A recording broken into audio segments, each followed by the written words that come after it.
Okay. तो हमने कल देखो क्या क्या पढ़ा कि हमने देखा कि there is something called as sexual reproduction. What is reproduction? Reproduction is a process by which species evolve themselves. ठीक है, स्पीशीज का नेक्स्ट जनरेशन आता है, फिर नेक्स्ट जनरेशन आता है, तो there is a process by which species are coming generation after generation and this process is known as reproduction. अभी इस रिप्रोडक्शन के प्रोसेस में आपका सेक्सुअल रिप्रोडक्शन भी हो सकता है, असेक्सुअल रिप्रोडक्शन भी हो सकता है। Sexual reproduction is when both the parents are involved, when both the gametes are involved. Asexual reproduction कभी होगा when only a single parent is involved. Asexual reproduction में आपका वेरिएशन का कोई स्कोप नहीं है, ठीक है, इट्स जस्ट एकदम पूरा जेरोक्स कॉपी है। और आपके सेक्सुअल रिप्रोडक्शन में there is a scope of variation. so these are things that we had considered. Now we are going to study about Mendel. ठीक है, so who was Mendel basically? so Mendel was basically Gregory Mendel, हम इनका नाम रखते हैं। He is basically Gregory Mendel. He was the one who is also known as the father of genetics. ठीक है, is also known as the father of genetics. Genetic study के father माना जाता है इनको। इन्होंने जो काम किया है ऐसा उस टाइम पे कोई भी काम नहीं कर पाया। तो इनकी थोड़ी सी हम लाइफ स्पैन देख लेते हैं। एक्चुअली में इन्होंने जो काम किया था वो 100 साल बाद रिकॉग्नाइज हुआ। ठीक है, आफ्टर इज डेथ। ठीक है, इनके डेथ के 100 साल बाद, ठीक है, 100 years आफ्टर इज डेथ, ठीक है, इनके डेथ के 100 साल बाद ये काम रिकॉग्नाइज हुआ। लोगों ने देखा, पढ़ा, समझा और जाना। लेकिन इनके जीवन काल में या उन 100 सालों में किसी ने उसको जानने की कोशिश नहीं की। ठीक है, तो ये हुआ क्यों? Why did this happen? आज की तारीख में आप देखो, हम इतना इवॉल्व हो रहे हैं टेक्नोलॉजिकली। हम मतलब कुछ भी अगर पोस्ट करेंगे पूरी दुनिया जान सकती है कि नहीं? लेकिन हम पोस्ट क्या करते हैं उस फालतू के भाई साहब चीजों को, है ना, अगड़म बगड़म चीजें हम भाई साहब पोस्ट कर रहे हैं। So we are losing our mental capabilities. उस टाइम पे ऐसा नहीं था, उस टाइम पे कोई प्लेटफॉर्म नहीं था पोस्ट करने का। ठीक है, नाउ ही वाज बेसिकली, तो इनका काम रिकॉग्नाइज क्यों नहीं हुआ? पहली बात तो ये एक प्रीस्ट थे। प्रीस्ट मतलब समझते हो? प्रीस्ट मतलब पुजारी। मंदिर में पुजारी नहीं, चर्च में बेसिकली एक प्रीस्ट थे जिसको हम फादर बोलते हैं ना। He was basically a priest. तो अभी जो प्रीस्ट होते हैं उनको लोग किस लिए सुनेंगे? भगवान की बातें करो, है ना, भगवान की बातें करो, भगवान की चर्चा करो, बाइबल की चर्चा करो। अभी ये बोल रहे हैं कि नहीं भाई जेनेटिक्स होता है कुछ, people will not listen to him. ठीक है, तो इसलिए भाई साहब लोगों ने इनके, भाई तुम साइंटिस्ट हो क्या? नहीं ना, तो नहीं सुनना है तुम्हें। तुम टीचर हो क्या? नहीं सुनना है। टीचर होके भी नहीं सुनने वाले लोग हैं यहाँ पे। ठीक है, तो अगर आप साइंटिस्ट हैं तो हम सुनेंगे, वरना आपका ऑक्यूपेशन है प्रीस्ट, मंदिर में घंटा बजाओ, भाई साहब बाइबल पे लेक्चर दो, ये आपका काम है। ठीक है, don't try to teach us science. तो इसीलिए लोगों ने उनका नहीं सुना। दूसरा एक था कि भाई आपका जितना भी उस टाइम पे जो साइंस के काम लोग करते थे, जो भी साइंटिस्ट थे, उनके काम भाई साहब कहाँ पे होते थे? आपके जर्नल्स होते थे ऐसे। ठीक है, देयर वर जर्नल्स। जर्नल्स मतलब मैगजीन होती थी। और इस मैगजीन में जो भी साइंटिस्ट लोग डिस्कवरीज करते थे या इन्वेंशन करते थे वो छापे जाते थे। ठीक है, अभी ये जर्नल्स भाई साहब दो टाइप के होते थे। एक होता था लोकल और एक होता था नेशनल। ठीक है, जो लोकल लेवल पे छापा जाए। ठीक है, जैसे अगर आप देखोगे बहुत सारे लोकल न्यूज़पेपर्स हैं, ठीक है, जो लोकल जगह पे है। और जो नेशनल न्यूज़पेपर जैसे टाइम्स ऑफ इंडिया वगैरह, ये सब आपके नेशनल लेवल पे छपते हैं। इनके जो साइंटिफिक चीजें हैं वो लोकल लेवल पे छपी। अभी लोकल लोग इसको समझ ही नहीं पाएंगे। लोकल न्यूज़पेपर्स में ये छपा लेकिन लोग इसको समझ नहीं पाए, जिसके लिए ये अनरिकॉग्नाइज्ड रह गया। ठीक है, अगर नेशनल लेवल पे छपता या इंटरनेशनल लेवल पे छपता तो कोई ना कोई दुनिया के किसी कोने में इस चीज को समझ पाता। लेकिन क्योंकि ये लोकल लेवल पे छपा इसीलिए लोग इसको समझ नहीं पाए। ठीक है, तो इसलिए इनका काम जो है तो नहीं रिकॉग्नाइज हुआ। ठीक है, तो ये सारी चीजें थी जिनकी वजह से इनका काम रिकॉग्नाइज में आया। दूसरा क्या था? ये भाई साहब फादर थे लेकिन ये टीचर भी थे। और टीचर किसके थे? ये मैथ्स के। ठीक है, ये मैथ्स के टीचर थे। अभी जैसे मैं आपको बताऊं कि जैसे आप 10th के बाद या तो साइंस लेंगे या तो कॉमर्स लेंगे, और साइंस और कॉमर्स स्टूडेंट्स में बड़ा क्लैश रहता है। अरे कॉमर्स है भाई साहब, कहाँ समझोगे तुम साइंस, चलो आगे चलो, ऐसा। ठीक है, कॉमर्स वाले भी ऐसा ही कुछ ख्याल रखते होंगे। सब्जेक्ट में कुछ प्रॉब्लम नहीं है, दोनों अपने अपने जगह पे अपनी अपनी चीजें सिखाते हैं। लेकिन यहाँ पे अगर आप मैथ्स के टीचर हैं तो मैथ्स की बातें कीजिए। आप कहाँ भाई साहब बायोलॉजी की बातें कर रहे हैं? ठीक है, किसी मैथ्स के टीचर के पास हम बायोलॉजी कैसे समझेंगे? ये जेनेटिक्स की बातें कर रहे हैं तो जेनेटिक्स की बातें कर रहे हैं, मतलब ये बायोलॉजी की बातें कर रहे हैं, है ना। तो एक तो ये प्रीस्ट, इसीलिए इनको नहीं सुनना है। दूसरे ये मैथ्स के टीचर इसीलिए इनको नहीं सुनेंगे क्योंकि ये बायो पढ़ा रहे हैं, ठीक है, बायो पढ़ा नहीं रहे, समझा रहे हैं, ठीक है। तो इस सारे चीजों की वजह से इनको भाई साहब नकारा गया, his work was not recognised, ठीक है। और आप सोचो, आप 1 साल 2 साल 3 साल जो भी पढ़ाई कर रहे हो, अरे यार पढ़ रहे हैं, रिजल्ट ही नहीं आ रहा है, ठीक है। इस बंदे को देखो, इन्होंने भाई साहब 6 साल तक एक्सपेरिमेंट किया, अकेले में एक्सपेरिमेंट करते रहे, एक्सपेरिमेंट के ऑब्जर्वेशंस लिखते रहे 6 साल तक, ठीक है। 6 साल तक तो उनको कोई रिकग्निशन नहीं मिला, उनके मरणोपरांत भी उनको रिकग्निशन नहीं मिला, उनके लाइफ लॉन्ग में उनको कोई रिकग्निशन नहीं मिला, उनके मर जाने के 100 साल बाद भी इनको कोई रिकग्निशन नहीं मिला। बाद में 100 साल बाद किसी साइंटिस्ट के हाथ इनका जो डायरी में नोटेशन था वो लगा, और ये 3 लोग जब एक्सपेरिमेंट कर रहे थे तब इन्होंने समझा कि wow, this these type of experiment that have been done were done in his times which were very remarkable experiments. Father of genetics इनका टाइटल दिया गया, लेकिन तब तक बहुत देर हो चुकी थी, ठीक है। अगर उस टाइम पे भाई साहब सोशल मीडिया होता तो शायद वो फेमस होते, लेकिन इन सब चीजों की वजह से वो भाई साहब फेमस नहीं हो पाए, इनको अपने काम की सराहना नहीं मिल पाई। अभी मैं बताऊं कि काम इन्होंने क्या किया था, ठीक है। सो ही वाज बेसिकली, ये एक चर्च था, ये एक चर्च था भाई साहब, और चर्च का बैकयार्ड, बैकयार्ड मतलब समझते हैं, ऐसा पहले के जमाने में आपका यहाँ पे तो आप गार्डन वगैरह नहीं देख पाते हैं, लेकिन हर घर के साथ थोड़ा सा बैकयार्ड होता है, जहाँ पे आप गार्डनिंग कर सकते हैं, जहाँ पे वैसा फूल पेड़ पौधे आप उगा सकते हैं, या गाड़ियों को लगाकर पार्किंग भी कर सकते हैं। तो ऐसे चर्च में भी एक बैकयार्ड छोटा सा जगह था, उस जगह पे इन्होंने पी प्लांट को उगाना कोशिश किया, ठीक है। पी प्लांट मतलब समझते हैं, मटर, ठीक है, मटर के प्लांट्स को। अभी इन्होंने मटर को ही क्यों चुना, बड़े साइंटिफिकली इन्होंने चुना था, क्योंकि मटर में ना कॉन्ट्रास्टिंग कैरेक्टर्स होते हैं। अभी कॉन्ट्रास्टिंग कैरेक्टर्स मतलब क्या होते हैं, तो मटर का एक स्पीशी होता है टॉल, और एक होता है भाई साहब डॉफ, ठीक है। अभी टॉल और डॉफ स्पीशीज मतलब क्या होता है, एक मटर प्लांट भाई साहब बहुत लंबा सा होता है, ठीक है, और एक होता है भाई साहब छोटा सा, इसको अपन डॉफ प्लांट बोलते हैं, ठीक है। तो आप इजीली किसी मटर के स्पीशी को देखकर बता सकते हैं वेदर इट इज टॉल और डॉफ। ऐसा नहीं कि भाई साहब डॉफ वाला प्लांट इसके यहाँ पे ऐसे यहाँ पे आ रहा है, इसको डॉफ बोलेंगे, नहीं, ठीक है। Tall will be significantly tall and dwarf will be significantly dwarf. तो इसमें मतलब अच्छा खासा हाइट का डिफरेंस रहेगा। तो ये कॉन्ट्रास्टिंग कैरेक्टर हो गया, ठीक है। कॉन्ट्रास्टिंग कैरेक्टर मतलब बहुत भेदभाव है। अभी जैसे कुछ फ्लावर्स आपके एक्सियल पोजीशन पे आते हैं, जैसे टर्मिनल, ये आपके टर्मिनल पोजीशन पे हैं, और कुछ फ्लावर्स आपके एक्सियल पोजीशन पे आते हैं, ठीक है। तो एकदम टर्मिनल मतलब एकदम अंत में आते हैं, किसी ब्रांच के एकदम अंत में आना, ये हो गया आपका टर्मिनल, और किसी बीच में ही आना फ्लावर्स को, इसको हम बोलते हैं एक्सियल, ठीक है। आपने मटर के दाने देखे रहेंगे, तो अगर मटर आप देखते हो, अभी तो हाइब्रिड वैरायटीज है तो आपको वैरायटी नहीं मिलेगा, ठीक है। ये होता है भाई साहब आपका इन्फ्लेटेड, अभी इसके अंदर भाई साहब क्या होते हैं, मटर होते हैं, ठीक है। इनको हम बोलते हैं इन्फ्लेटेड पॉड, पॉड मतलब ये, ठीक है, ये जो छिलका है इसका, इसको हम बोलते हैं पॉड। एक टाइप के होते हैं, अभी आपने नहीं देखा रहेगा क्योंकि बाजार में अभी वैरायटी अवेलेबल नहीं है, सब हाइब्रिड है। एक होता है ये, इसको अपन बोलते हैं भाई साहब, ये इन्फ्लेटेड नहीं है, ठीक है, this is a different thing. ये आपका इन्फ्लेटेड नहीं है, समझ में आ रहा है ये, ठीक है। ये पॉड आपका इन्फ्लेटेड पॉड नहीं है। जो दाने होते हैं मटर के, वो आपके ऐसे गोल राउंड होते हैं, या आपके भाई साहब ऐसे उबड़ खाबड़ रिंकल्ड बोलते हैं हम इसको, ठीक है। ये आपका इन्फ्लेटेड पॉड है, इन्फ्लेटेड बोलते हैं हम इसको। और ये वाला क्या है भाई साहब, कॉन्स्ट्रिक्टेड, इसको अपन बोलेंगे कॉन्स्ट्रिक्टेड, ठीक है। ये वाला जो है भाई साहब आपका राउंड है, राउंड सीड्स, और ये वाला भाई साहब क्या है, wrinkled seeds, these are wrinkled seeds.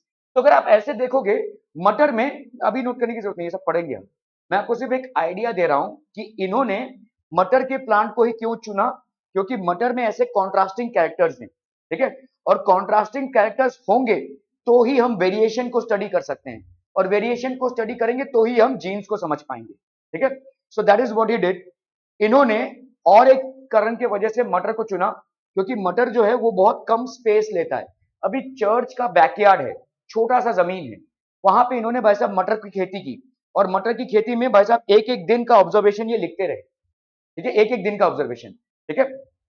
तो इसीलिए छोटे से खेती में ज्यादा होने के लिए, देखो जब हम साइंटिफिक ऑब्जर्वेशंस करते हैं ना, तो ऑब्जर्वेशन किसी एक या दो रीडिंग पे नहीं होती है, हजारों की संख्या में रीडिंग होगी, तब जाके वो एक्सेप्टेबल होगा, ठीक है। मतलब एक एक बार उन्होंने 1000 प्लांट्स लगाए, he actually studied 1000 plants at a time, और इन 1000 प्लांट्स को लगाने के लिए इनके पास एक स्मॉल बैकयार्ड ही था। तो इसीलिए इन्होंने पी प्लांट को चुना, क्योंकि पी प्लांट बहुत कम स्पेस लेता है। दूसरा इसलिए चुना पी प्लांट को, क्योंकि पी प्लांट का स्पैन ऑफ लाइफ 3 मंथ्स है, इट्स जस्ट 3 मंथ्स। तो मतलब आप साल में कितनी बार इसको लगा सकते हैं? 4 बार लगा सकते हैं, 3 to 4। ठीक है, तो 4 बार हजार हजार का स्पीशी आप लगाएंगे, तो इसका मतलब आपने कितने प्लांट्स की स्टडी कर ली? 4,000। And that's a significant amount of study. तो इस तरह से बड़े कैलकुलेटिव माइंड से इन्होंने इस पूरे ऑब्जर्वेशन को किया, और ये 6 साल तक ये एक्सपेरिमेंट्स करते रहे पी प्लांट पे। इन्होंने कॉन्ट्रास्टिंग, तो इन्होंने क्या किया, दूसरे इसको ब्रीड कराया, मतलब इसके फूल को और इसके फूल को ब्रीड कराया। ठीक है, फिर देखा कि क्या तैयार होता है। इस तरह से जेनेटिक स्टडी की और उन्होंने सारे ऑब्जर्वेशंस लिखे, मतलब हजार तो हजार प्लांट के ऑब्जर्वेशंस लिखे। ठीक है, आज हम इन ऑब्जर्वेशंस को ना करते हुए भी हमारे पास कुछ ऐसे टेक्निक्स हैं जिनको हम प्यूनेट स्क्वायर बोलते हैं। उस प्यूनेट स्क्वायर से हम बता सकते हैं कि अगर इसमें और इसमें ब्रीडिंग होगी तो रिजल्ट क्या होगा। ठीक है, अगर इस स्पीशी में और इस स्पीशी में ब्रीडिंग होगी तो रिजल्ट क्या होगा। अगर टॉल स्पीशी में और ड्वार्फ स्पीशी में ब्रीडिंग हुई तो भाई साहब रिजल्ट क्या होगा। ठीक है, we can basically calculate and predict those results, but these experiments were done on an extensive basis by him at that point of time. However he didn't get the recognition. Science हम पढ़ते हैं और साथ ही साथ scientist के जीवनी को भी थोड़ा सा पढ़ते हैं, इसलिए क्योंकि आप आज की तारीख में जो भी फायदा उठा पा रहे हैं, आपके टेबल में खाना इसलिए है क्योंकि इन लोगों ने बहुत बड़ा परिश्रम किया है। आज अगर हम जेनेटिकली मॉडिफाइड क्रॉप्स या हाइब्रिड वैरायटी ऑफ सीड्स ना लाते तो आपके टेबल पे खाना नहीं होता। इंडिया में इतना एग्रीकल्चर होने के बावजूद भी इतना पोटेंशियल नहीं है कि 135 करोड़ लोगों के लिए फूड प्रोड्यूस कर पाए। ठीक है, आज की तारीख में फूड प्रोड्यूस इसलिए हो रहा है क्योंकि आप हाई यील्डिंग वैरायटी के सीड्स यूज करते हो, आप हाइब्रिड वैरायटी के सीड्स यूज करते हो। नेचुरल सीड्स को यूज करने से आप इतने बड़े पॉपुलेशन को फीड ही नहीं कर पाएंगे, मर जाएंगे सब, स्टारवेशन से मर जाएंगे, भुखमरी से मर जाएंगे। और भुखमरी इंडिया में एक बार नहीं हुआ है, बहुतों बार हुआ है। ठीक है, एक फेमिन था जिसको हम बंगाल फेमिन बोलते हैं। This happened, and when this happened millions of people died out of starvation. खाना नहीं था। ठीक है, खाना नहीं था। फूड क्राइसिस इंडिया में बहुतों बार हो चुका है। ठीक है, आज की तारीख में आप कम से कम फूड का क्राइसिस, अभी देखो जैसे कोरोना हुआ था, जब कोरोना हुआ था तो सबसे बड़ा लोगों को ये था कि भाई खाना हम तक कैसे पहुंचेगा, चावल दाल ये सब कैसे पहुंचेगा। सो इमरजेंसी सर्विसेज जो है वो चालू थी। ठीक है, तो वो हमारे लिए टेंशन नहीं था। आज की तारीख में हम फूड क्राइसिस से नहीं निपट रहे, हमारे पास और भी बहुत सारे क्राइसिस हैं, but at least the food crisis has been taken care of because a lot of study in genetics has been done and genetic studies started from here। ठीक है, एक अकेला इंसान भाई साहब एक चर्च के बैकयार्ड में कुछ ऐसे प्लांट्स लगा रहा है और नोटिंग कर रहा है, रीडिंग ले रहा है, कोई जानता भी नहीं है उसको, वो मर गया, उसके बाद 100 साल तक भी उसको किसी ने नहीं जाना, और कभी एक दिन जाकर उसका जो डिस्कवरीज थे वो किसी के हाथ लगता है। There is a lot of learning from this. ठीक है, कि आप भाई साहब आज हम, आपका जो पोटेंशियल है वो बहुत धीरे धीरे कम होता जा रहा है, आपका जो कंसंट्रेशन है, आपका क्या हमारा भी सबका ही। आज हम इतने रील से एडिक्टेड हो चुके हैं, इतने भाई साहब शॉर्ट्स से एडिक्टेड हो चुके हैं कि आपको सब कुछ बहुत फास्ट चाहिए, है ना। हमारा एक टाइम था, या हमारे मम्मी पापा का एक टाइम था भाई साहब, ठीक है, आज की तारीख में कार चाहिए भाई साहब लोन पे उठाओ। ठीक है, we are all basically heading for a very fast life, but ultimately capacity building नहीं हो रही है। आपकी कैपेसिटी बिल्डिंग, आप पैसा कमाकर उस चीज को खरीदेंगे इस बारे में नहीं सोच रहे हैं, आप कैसा भी करके इधर उधर से लोन उठाकर उस चीज को खरीदते हैं, लेकिन ये आगे चल के आपको तकलीफ देगा। ठीक है, क्योंकि आप बहुत शॉर्टकट्स इस्तेमाल कर रहे हैं। ये पढ़ाई में भी कैसा, वो वहां पे जाके एडमिशन ले लेते हैं, शॉर्ट में पास हो जाएंगे, काहे इतना मेहनत करना, पेपर रिलीज हो जाएगा भाई साहब। ऐसा सिर्फ इनका ही नहीं है, बहुत सारे और जगह पे भी ऐसे है। मेरे पास ऐसा नहीं है भाई साहब, और भी बहुत सारे टीचर्स होंगे जो ऐसा नहीं करते होंगे, लेकिन यहाँ पे अगर आपको पढ़ना है मैं आपको पढ़ा सकता हूँ, और पढ़ाई के मामले में आपको जितना सपोर्ट लगेगा मैं कर सकता हूँ। आपको एक चीज अगर समझ में नहीं आया, आप मुझे रात के 2 बजे भी फोन कर कर या व्हाट्सअप करके बोलेंगे तो मैं उसका जवाब दूंगा। ठीक है, लेकिन ये पेपर रिलीज करो, ये अंडर द टेबल ये सब करो, ये हमसे नहीं हो पाएगा वैसे, जिनसे हो पाता है, और बड़ी भीड़ उधर ही है। आज की तारीख में लोगों को शॉर्टकट चाहिए भाई, प्रयास होना है। ठीक है, मैं किसी का जो कार्य है उस पर कमेंट नहीं कर रहा हूं, कौन कैसे काम कर रहा है या पैसे कमा रहा है, it's up to him, but shortcut को अपनाना ये हम इसलिए करते हैं क्योंकि we are not ready for the long cuts. आप देखिए 6 साल तक इस बंदे ने एक्सपेरिमेंट्स किया, और 6 साल की इसकी जो एक्सपेरिमेंट्स थी, वो उसका फायदा आज आपकी जनरेशन उठा रही है, हमारी जनरेशन उठा रही है। ठीक है, a person who has invested 6 years of his life, ठीक है, विदाउट गेटिंग एनी रिकग्निशन। आप भाई साहब, अरे इतना पढ़ाई क्या, इतना ही मार्क्स आया था, तो उधर कोचिंग क्लास में देखो पेपर आउट हुआ, वाह सब भाई साहब, कोई पढ़ाई नहीं करता है फिर भी पास हो जाता है और अच्छे मार्क्स से पास हो जाता है, तो आप डिमोटिवेट होते हैं इन चीजों से। इस बंदे को देखो भाई साहब, 6 साल तक बेचारा, एक ना उसकी बीवी ना बच्चे, एक भाई साहब प्रीस्ट है वो, एक एक चर्च में भाई साहब पुजारी है, और मैथ्स का किसी ने उसको कोई रिकग्निशन नहीं दिया, बट ही मतलब सेल्फलेसली ही डिवोटेड हिमसेल्फ। ठीक है, so there is a lot of learning from his life, but the experiments he performed were of a genius level experiments. ठीक है, इसमें अभी देखो आज की तारीख में अगर आप कोई साइंटिफिक एक्सपेरिमेंट करने जाते हैं, आपके पास कितना सपोर्ट है, कितना सपोर्ट है, मतलब आप भाई साहब चैट जीपीटी और पता नहीं आपका डीप सीक और पता नहीं क्या क्या सब जगह से आप इंफॉर्मेशन गैदर कर सकते हैं।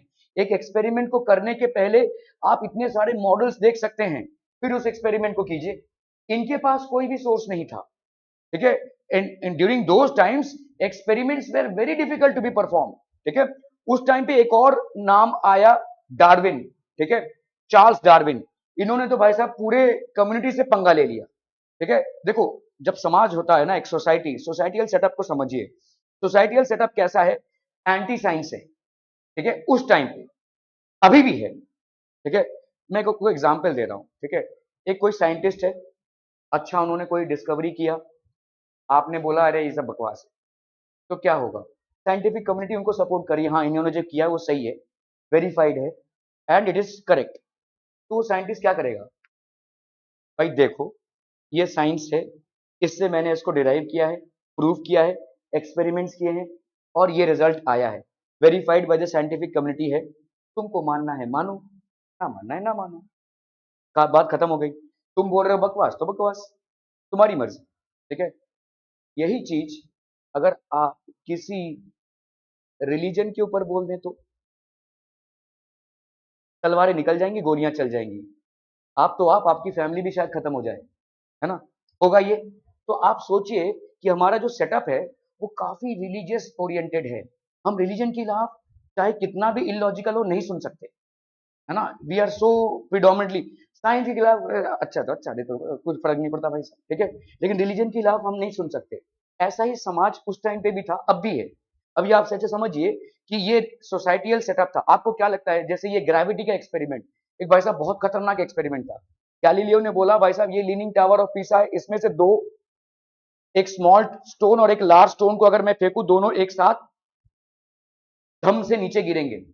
राजा ने बोला ठीक है कर एक्सपेरिमेंट, अगर ऐसा नहीं हुआ तो तीसरा तेरे को उठाकर फेंक दूंगा उधर से। ऐसा है, फिर भी बेचारे ने रिस्क लिया, क्योंकि इससे ये प्रूव हो रहा था कि अर्थ जो है वो एक स्फीयर है।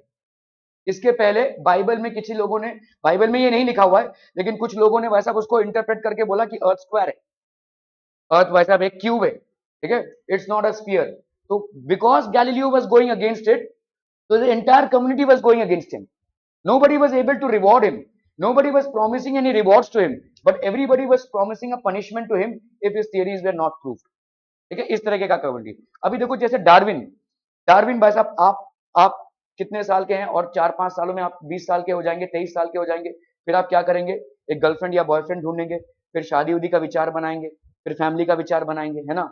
इसी उम्र में 23 या 24 साल में एक इंसान अपने घर से निकलता है और एकदम एक ऐसे आइलैंड में जाता है जहां पे कोई नहीं है, सांप बिच्छू ये सभी है। ठीक है, क्यों, क्योंकि उसको जानना है, एक्सपेरिमेंट्स करने हैं, and the name of that person was, the name of that person was Charles Darwin. ठीक है, एक अकेले जहाज पर बैठकर एक यंग सा लड़का भाई साहब गैलापागोस आइलैंड में जाता है, वहां पे पहुंचता है और वहां पे स्पीशीज की स्टडी करता है। ठीक है, और इन्होंने जो थियरी दी वो बहुत ब्रेक टेकिंग थियरी दी, कि भाई साहब इन्होंने बोला कि स्पीशीज नेचर में अपने आप से इवॉल्व हो रहे हैं। ठीक है, ये अभी लोगों का मानना है सब भगवान बना रहे हैं। ठीक है, अब फिर से क्लैश भाई साहब, ले भाई साहब, तब उसको भाई साहब मारा मारी है। जब इन्होंने अपना बुक लिखा थियरी ऑफ एवोल्यूशन, तो उस बुक में लोगों को चकरा, पहले तो लोगों ने भाई साहब तलवार निकाली, इसको कहां है भाई साहब काटना है इसको, ठीक है, इसको मारना है, क्योंकि ये भाई साहब बाइबल के अगेंस्ट जा रहा है। ठीक है, फिर जब लोगों ने उसको समझना चाहा, धीरे धीरे लोग उसको समझने लगे, then it was making sense. मैं आपको एक सिंपल सा एग्जांपल बोलता हूं, जैसे जब डार्विन गैलापागोस आइलैंड में थे, तो उनको एक ऐसा फूल मिला, देखो ये एक ऐसा फूल है, जंगल में घूम रहे हैं भाई साहब, ये सांप बिच्छू शेर पता नहीं चीता सबके अंदर, ठीक है, ये स्पीशीज की स्टडी कर रहे हैं, इनको एक ऐसा फूल मिला। अभी फूल जो है वो कैसे पनपता है, हाउ डज इट एक्चुअली, कैसे पनपता है फूल? अरे फूल कैसे पनपता है, पॉलिनेशन होता है भाई साहब, है ना, उस पे इंसेक्ट्स बैठते हैं। फूल का पर्पस क्या है, इंसेक्ट्स को अट्रैक्ट करना। इंसेक्ट्स क्या करने आते हैं, उसमें से नेक्टर निकालने आते हैं, जब नेक्टर निकालने आते हैं तो उस पे पॉलन ग्रेन्स आ जाते हैं, यही पॉलन ग्रेन्स वो जाकर दूसरे किसी फूल पर बैठेगा तो ट्रांसफर होगा, पॉलिनेशन होगा, इसी से भाई साहब क्या बनेगा, फ्रूट्स बनेगा, ठीक है। ये इतना लंबा फूल है और इतना पतला फूल है कि इसके अंदर कोई इंसेक्ट ही नहीं जा पाएगा। तो हम तो सोचेंगे भाई साहब ये क्या है, नेचर ने ऐसा फूल क्यों बनाया? डार्विन ने बोला कि नहीं भाई साहब, ये फूल अगर बना है और नेचर ने अगर ऐसा फूल बनाया है तो जरूर ऐसा कोई इंसेक्ट होगा जो इसको पॉलिनेट कर सकता है। और बाद में हमको पता चला कि एक ऐसा इंसेक्ट होता है जिसका प्रोबोस्किस, प्रोबोस्किस मतलब समझते हैं ना, वो मच्छर जो आपके अंदर टोई ऐसे घुसाता है, ठीक है, उसको हम बोलते हैं प्रोबोस्किस, ठीक है। तो इसका एंटीना इतना लंबा होगा कि वहां से वो नेक्टर निकाल सके। डार्विन ने जो एक्सपेरिमेंट किया था वो गैलापागस आइलैंड में किया था। गैलापागस आइलैंड से थोड़ा और दूर है मेडागास्कर आइलैंड, और मेडागास्कर आइलैंड में इस तरह के प्राणी पाए गए जिनका भाई साहब प्रोबोस्किस बहुत लंबा हुआ करता है। तो इसका मतलब डार्विन ने इसको नहीं देखा था, लेकिन डार्विन ने बोल दिया कि जरूर ऐसा कोई इंसेक्ट होगा जिसका भाई साहब प्रोबोस्किस इतना लंबा हो कि वो भाई साहब ऐसे घुसाकर उसका नेक्टर निकाल सके। और बाद में पता चला हाँ ऐसा एक इंसेक्ट है, ठीक है। तो बाय एंड लार्ज धीरे धीरे डार्विन ये सब प्रूव करते गए कि सारा एवोल्यूशन जो हुआ है वो हमारा इस तरह से ही हुआ है, ठीक है। फॉर एग्जाम्पल एक और थियरी आती है जिसको अपन बोलते हैं लामार्किज्म, ठीक है। ये लार्मा की थियरी है। लार्मा की थियरी क्यों है कि भाई साहब अभी देखो जैसे जिराफ बड़ा ही अद्भुत सा क्रीचर दिखता है आपको, आप बोलेंगे भाई साहब ये क्रीचर क्यों आया, ठीक है। ये आपका लेट्स से एक जिराफ है, ये एक जिराफ है भाई साहब, ठीक है, बहुत ही गंदा सा डायग्राम हम बना रहे हैं। तो इतनी गर्दन लंबी वाली भाई साहब एक जिराफ, एक क्रीचर क्यों ही बना? सारे क्रीचर जो फोर लेग्ड हैं, किसी का भी इतना गर्दन लंबा तो नहीं है भाई साहब, इसका गर्दन इतना लंबा क्यों हो गया? तो देर इज अ प्रोसेस, यहाँ पे प्रोसेस क्या हुआ रहेगा। अभी जैसे देखो सारे ग्रासलैंड्स हैं, ठीक है, ग्रास है नीचे, तो जितने भी घोड़े लोग हैं या जितने गधे लोग हैं, ठीक है, वो इस ग्रास को खा रहे हैं, ठीक है। खाते खाते क्या हो जाएगा, एक दिन ग्रास खत्म हो जाएगा, ऐसा हुआ रहेगा, ठीक है, ऐसा हुआ रहेगा। ग्रास खत्म हो गया, उस टाइम पे तो भाई साहब कोई वीडियो रिकॉर्डिंग हो नहीं रही थी, हम भी इवॉल्व नहीं हुए थे, तो ग्रास खत्म हो गया भाई साहब। तो ग्रास खत्म हो गया तो ये क्या करेंगे, अपना पेट भरने के लिए अभी जो पेड़ों पे लगे हुए पत्ते हैं उन पे अटैक करेंगे। अभी पेड़ पे तो ये चढ़ नहीं सकते, तो क्या करेंगे भाई साहब, गर्दन ऊपर करके इन पत्तों को खाने की कोशिश करेंगे।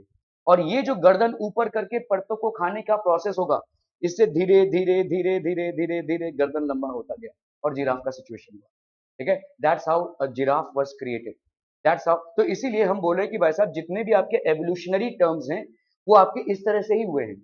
जैसे एक अफ्रीकन ट्राइब है और उसमें बड़ा अजीब सा कल्चर है कि जो लड़कियों का गर्दन लंबा होगा वो सुंदर होंगी, ऐसा मानना है।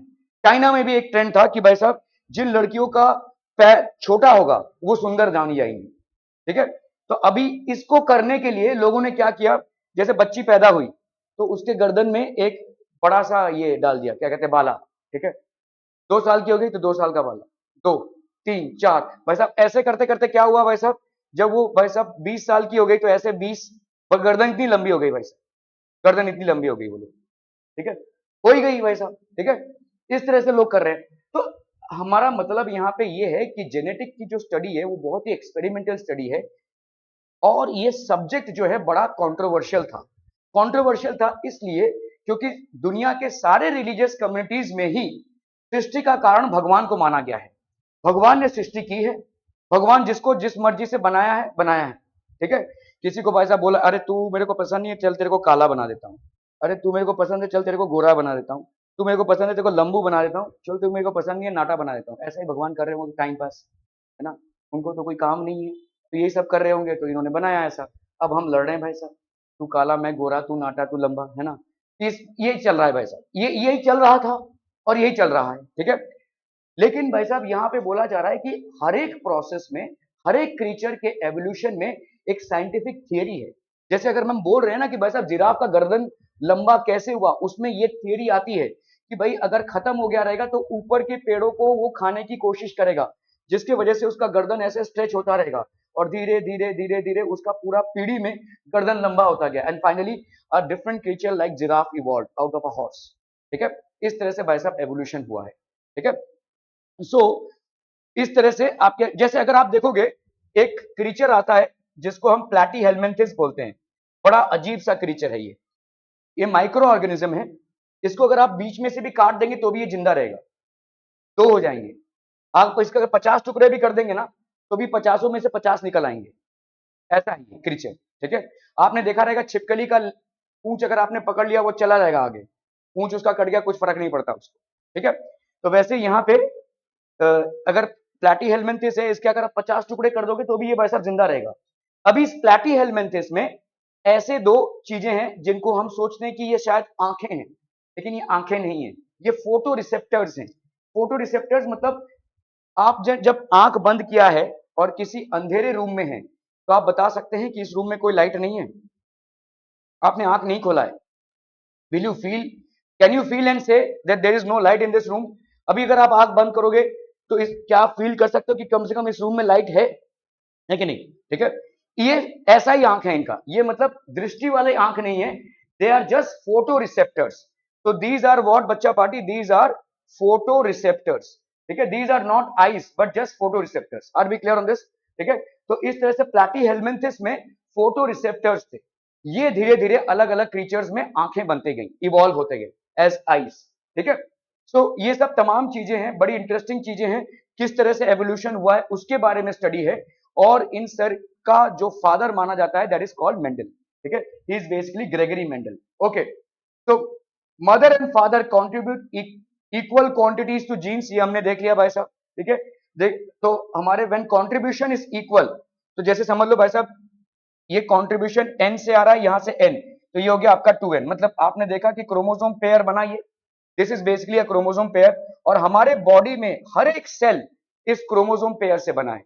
That is the reason for each and every cell of our body we will have characteristics from both the parents. ठीक है, सो यहां पे भाई साहब आपका 2n क्यों? क्योंकि n इधर से आया, n इधर से आया, तो this creature will be 2n। ठीक है, and if different traits then what percentage of traits goes to offspring from parents? तो इसका मतलब है कि भाई अगर माँ गोरी है और ये गोरा हुआ तो इसका मतलब कलर जो है तो इधर से आया है। ठीक है, तो अलग अलग क्रीचर्स के अलग अलग ट्रेट्स डेवलप होने लगे। ठीक है, तो अगर परसेंटेज, कितना परसेंटेज मम्मी का आया है, कितना परसेंटेज पापा का आया है, एक एक जीन्स में, उसका स्टडी है। ठीक है, okay, so to answer all these unanswered questions, ठीक है, A child is born on the 20th of July 1822।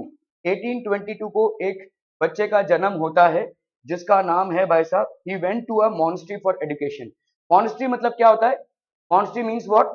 एक चर्च, तो चर्च में गए थे ये एजुकेशन के लिए, he went to education, this is basically Gregory Mendel। ठीक है, and then he went to study science and mathematics at the University of Vienna।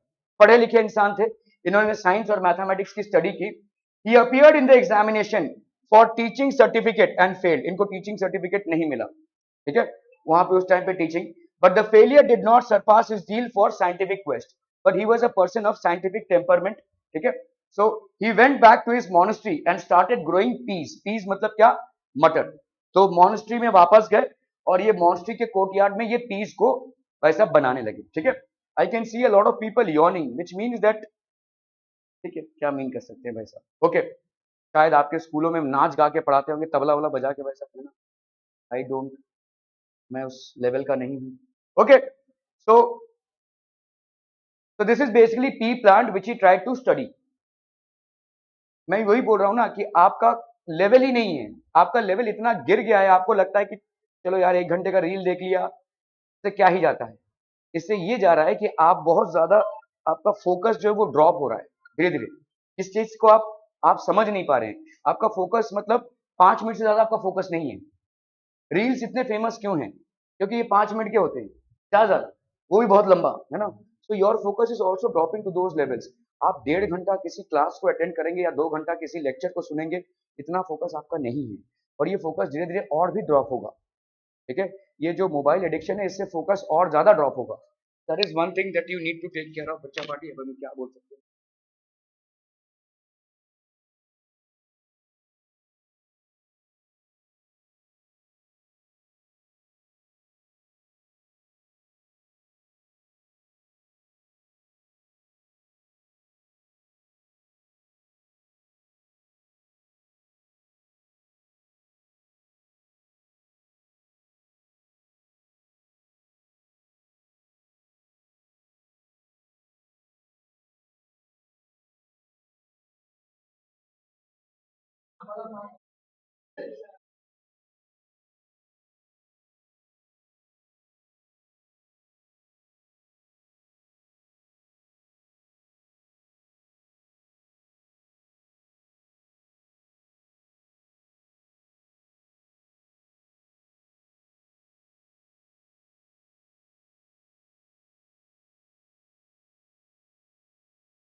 So Mendel blended his knowledge of science and mathematics and was the first one to keep count of individuals exhibiting a particular trait in each generation. ये एक बहुत ही, आप देखिए कितना focus वाला experiment है। देखो, समझ लो तुम केमिस्ट्री में गए, ये डाला भूस फास गैस हुआ, ऑब्जर्व कर लिया, खत्म हो गए भाई। ठीक है, दो केमिकल्स को तुमने रिएक्ट किया, गैस निकला, प्रेसिपिटेट बना, तमाम ऑब्जर्वेशन में खत्म। ठीक है, लेकिन एक प्लांट को तुम जमीन में उगा रहे हो, फिर वो उसका टाइम लगेगा 3 महीना, वो ड्वार्फ होगा, टॉल होगा, एक्सलेरी पोजिशन ऑफ फ्लावर होगा, टर्मिनल होगा, इन्फ्लेटेड बर्ड होगा, कॉन्स्ट्रिक्टेड होगा, आपका भाई साहब राउंड सीड्स होंगे या इन नो रिंकल्ड सीड्स होंगे। ये सारे ऑब्जर्वेशन हर एक प्लांट का, कितना ही आपको समझ लो हजार हजार प्लांट का सैंपलिंग उन्होंने किया और ये ऑब्जर्वेशन को लिखते रहे। That was a tremendous task. ठीक है, और ये सब कुछ विदाउट एनी असिस्टेंट अकेले ही करना। ठीक है, this was a huge task. Okay, Mendel blended his knowledge of science and mathematics and was the first one to keep account of individuals exhibiting a particular trait in each generation. एक एक trait को, और हर बार उन्होंने कम से कम 1000 की sampling की। देखो scientific study जो होती है ना, वो एक दो की सैंपलिंग पे नहीं होती है, वो कम से कम 1000 सैंपलिंग होगी तब जाकर। It is a law of masses, it is not a law of individual.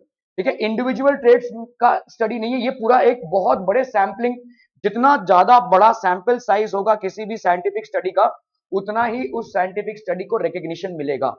ठीक है, क्लियर है? ओके, तो this helped him to arrive at the laws of inheritance. उन्होंने भाई साहब लॉज ऑफ इनहेरिटेंस निकाला भाई साहब। ठीक है, सो पी प्लांट को उन्होंने चुना और पी प्लांट पे उन्होंने एक्सपेरिमेंटेशन किया। So his life is basically a learning for us if we are inclined to learn.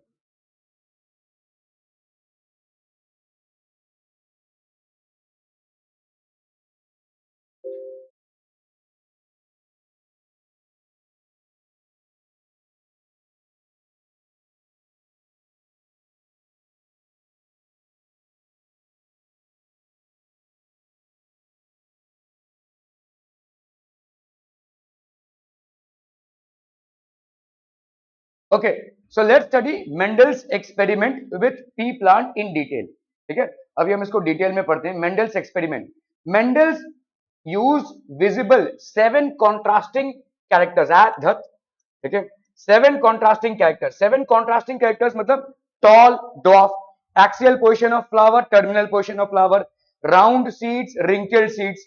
आपने ये सब नहीं देखा होगा क्योंकि आप हर चीज को आप एक ही वैरायटी में देखते हैं, हाइब्रिड वैरायटी में। ठीक है, तो हमारे टाइम पे हाइब्रिड वैरायटी जस्ट मार्केट में आया था, तो हमने ये सब देखा है। ठीक है, तो आपके ये आपने देखा है कि मटर के दाने एकदम गोल और ऐसे उबड़ खाबड़, ऐसे देखा है कि आपने नहीं देखा रहेगा ना।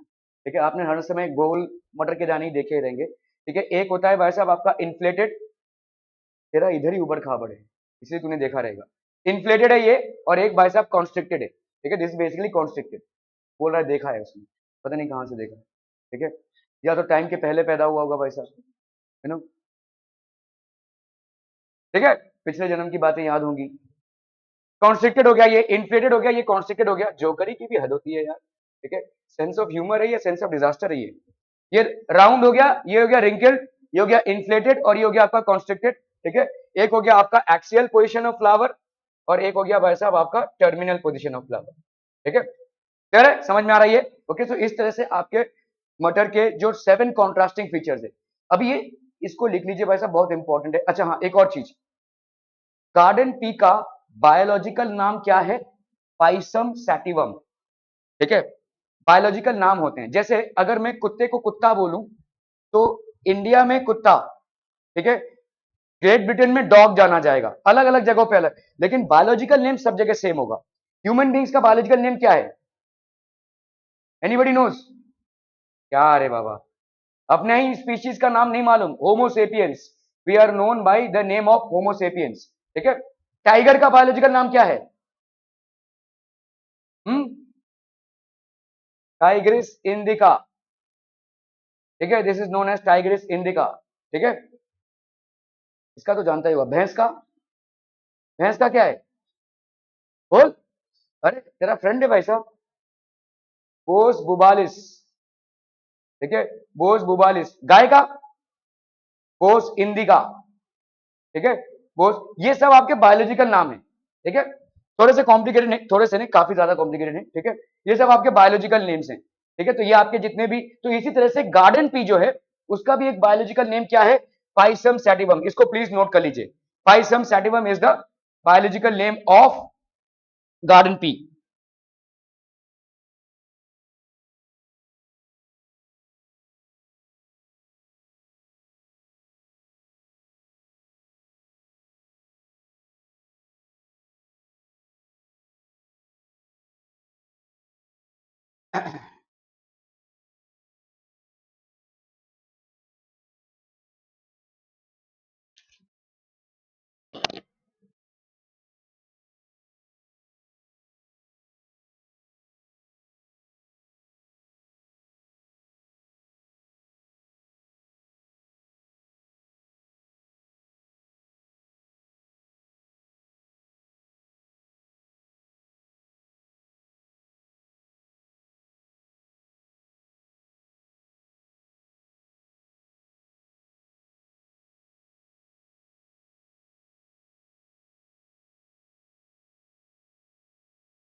ठीक है, तो Mendel use 7 contrasting features of Pisum sativum.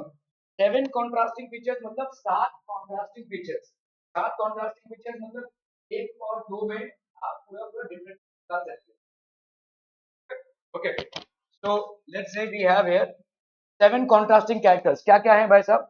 What are the 7 contrasting characters? Height of the plant, एक हो गया भाई साहब आपका टॉल और ड्वार्फ। और कॉन्ट्रास्टिंग मतलब समझो ऐसा नहीं है कि भाई साहब दूसरा वाला जो है वो इधर कहीं पे आ रहा है, 1 सेंटीमीटर या 1 इंच का डिफरेंस है। अच्छा खासा आप देखकर बता सकते हैं कि ये टॉल प्लांट है और ये ड्वार्फ प्लांट है, ये भाई साहब लंबू है और ये बौना है। ठीक है, ऐसा आप बता सकते हैं।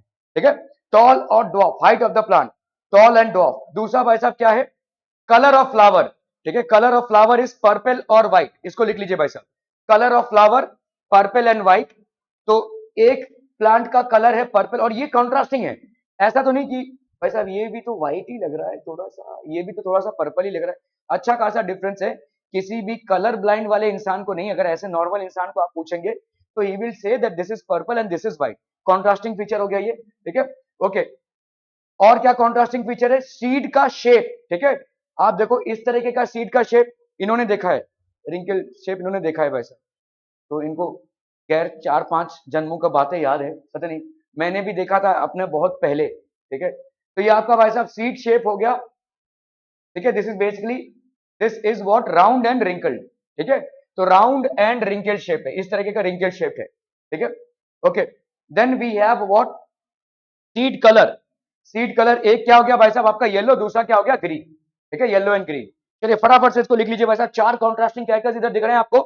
You are able to see 4 contrasting characters. Okay okay okay okay. तो what do we have? Pod colour. Pod colour is green and yellow. Pod colour आपका ग्रीन हो गया और हो गया येलो। यहां पे भाई साहब pod shape full and constricted, ये आपका पॉड शेप है जिसको हम फुल बोलते हैं या इन्फ्लेटेड भी बोलते हैं कहीं कहीं पे। तो this is also known as inflated. और ये हो गया आपका कॉन्स्ट्रिक्टेड, इस तरीके का। ठीक है, इस तरीके का कॉन्स्ट्रिक्टेड। ठीक है, pod colour and pod shape. Then we have बच्चा पार्टी क्या? Position of flower. तो एक पोजीशन देखो आपका एकदम एंड पे, इसको बोलते हैं हम टर्मिनल। और बीच में कहीं से फ्लावर उगता हुआ दिखे तो उसको अपन बोलेंगे axial. Axial and terminal. So बीच में जो होता है उसको अपन बोलते हैं एक्सियल, और एंड में जो होता है फ्लावर, जिस प्लांट में एंड में फ्लावर होता है उसको अपन बोलते हैं टर्मिनल। ठीक है, 7 कॉन्ट्रास्टिंग कैरेक्टर्स आ गए भाई साहब। Are we clear on this? ठीक है, ये हो गया आपके 7 कॉन्ट्रास्टिंग कैरेक्टर्स। और मेंडल ने इन 7 कॉन्ट्रास्टिंग कैरेक्टर्स को अच्छे से स्टडी किया। ठीक है, so what he was thinking to do with these traits, producing offspring by crossing these traits। तो इन्होंने क्या किया? जैसे एक ऐसा फ्लावर है पर्पल और ये व्हाइट, इनका क्रॉस ब्रीडिंग कराया। ठीक है, पर्पल और व्हाइट को इन्होंने क्रॉस ब्रीडिंग कराया। ठीक है, that's what he did to understand कि जीन्स कैसे शेप अप होते हैं। ठीक है, okay. Calculate the percentage of the offspring with particular traits. ठीक है, तो Mendel made several crosses of pea plant involving only one pair of characters, that is traits। For example, tall plant को dwarf plant के साथ इन्होंने भाई साहब cross कराया, only one pair at a time, tall plant को dwarf plant के साथ। ठीक है, और क्या किया भाई साहब? As Mendel has taken one character at a time, so it is also known as monohybrid cross। ठीक है, एक पेयर एट अ टाइम लेंगे तो उसको अपन क्या बोलेंगे? Monohybrid cross. Monohybrid cross, mono मतलब एक, ठीक है, हाइब्रिड मतलब क्रॉस। ठीक है, मतलब पेयरिंग करा रहे हैं। So this is known as monohybrid cross. अभी इसको समझिए मोनोहाइब्रिड क्रॉस क्या है। ठीक है, जैसे अगर आपने यहाँ पे हाइट लिया, हाइट आपने देखा पॉड शेप है, पॉड कलर है। ठीक है, तो बाकी के जो 6 कैरेक्टरिस्टिक्स हैं वो सेम है। जैसे समझ लो अगर पॉड शेप इसमें तुमने इन्फ्लेटेड लिया है, इसका भी तुमने इन्फ्लेटेड लिया है। ठीक है, पॉड कलर अगर तुमने यहाँ पे येलो लिया तो यहाँ पे भी येलो लिया है, ऐसा लिया है। यहाँ पे तुमने क्या कर दिया? टॉल लिया है और यहाँ पे लिया है तुमने ड्वार्फ, इसका क्रॉस ब्रीडिंग करा रहे। ठीक है, बाकी के जो 6 कैरेक्टर्स हैं वो तुमने सेम लिए हैं, 7वें कैरेक्टर में तुमने डिफरेंस लाया है। तो अगर ऐसे दो प्लांट्स को, मतलब ये समझ लो मेल है और ये समझ लो फीमेल है, इनका क्रॉस ब्रीडिंग करा रहे हो, ठीक है, तो इसको अपन क्या बोलेंगे, this is known as monohybrid cross. Are we understanding this? What is monohybrid cross? When 7 contrasting characters में 6 कॉन्ट्रास्टिंग कैरेक्टर्स जो है वो सेम है दोनों में, ठीक है, only one is different, so that is known as a monohybrid cross. ठीक है, क्लियर है? Are we clear on this? So that is known as a monohybrid clause. Clear, clear, clear, absolutely clear. Okay, okay, okay. ठीक है, so tall plant और dwarf plant में भाई साहब, as Mendel has taken one character at a time, so it is called as a monohybrid cross. So mono means one, hybrid means two different characters. Clear? Are we clear on this? Okay, okay, okay. So only one. This first parents for crossing, इसलिए हम इसको क्या बोलेंगे, P1 generation. ठीक है, जो पहले parents को हम लेंगे, so that is known as the P1 generation. Are we clear on this one, people? So monohybrid cross and P1 generation. Is it absolutely clear? ठीक है? Thank you so much for your valuable time.